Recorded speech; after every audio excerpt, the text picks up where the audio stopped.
ஜனவரி 9 யாருடன் கூட்டணி என்பதை நான் உள்ளம் தேடி இல்லம் நாடியில தமிழ்நாடு முழுக்க சொல்லி கொண்டு வந்தேன்.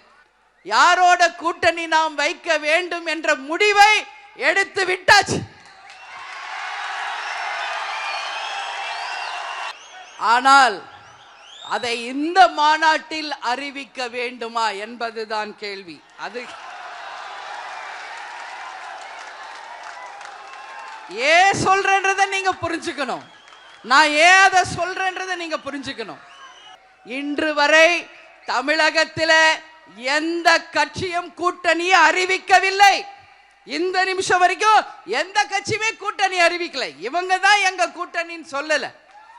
அப்படி இருக்கும் பொழுது நாமும் சிறிது ஆலோசித்து தெளிவாக சிந்தித்து நல்ல தீர்ப்பை தான் எடுக்க வேண்டும் என்பதை நம்ம மாவட்ட கழக செயலாளர்கள் சொல்லி இருக்காங்க. நம்ம இவ்வளோ நாள் சத்திரியனா வாழ்ந்துட்டோம். இனிமேல் சாணக்கியத்தனமாக நாமளும் வாழணும். இன்னைக்கு ஆண்ட கட்சியும் ஆளுங்கட்சியுமே யாரெல்லாம் கூட்டணி என்று அறிவிக்காத போது, அந்த கூட்டணியிலே யார் யார் அங்கம் வகித்து இருக்கிறார்கள் என்று சொல்லாத போது, மத்திய மாநில ஆட்சியில் இருப்பவர்கள் சொல்லாத போது, நாம மட்டும் எதற்காக முந்திரி கொட்ட மாதிரி அவசரப்படணும்? நாமும் நின்று நிதானமா யோசிச்சு அடிப்போம்.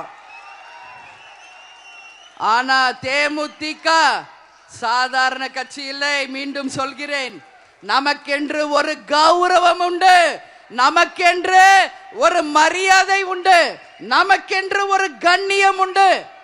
அதையெல்லாம் யார் மதிக்கிறார்களோ அவர்களோட தான், என் தொண்டர்களை யார் மதிக்கிறார்களோ அவங்க கூட தான் கூட்டணி.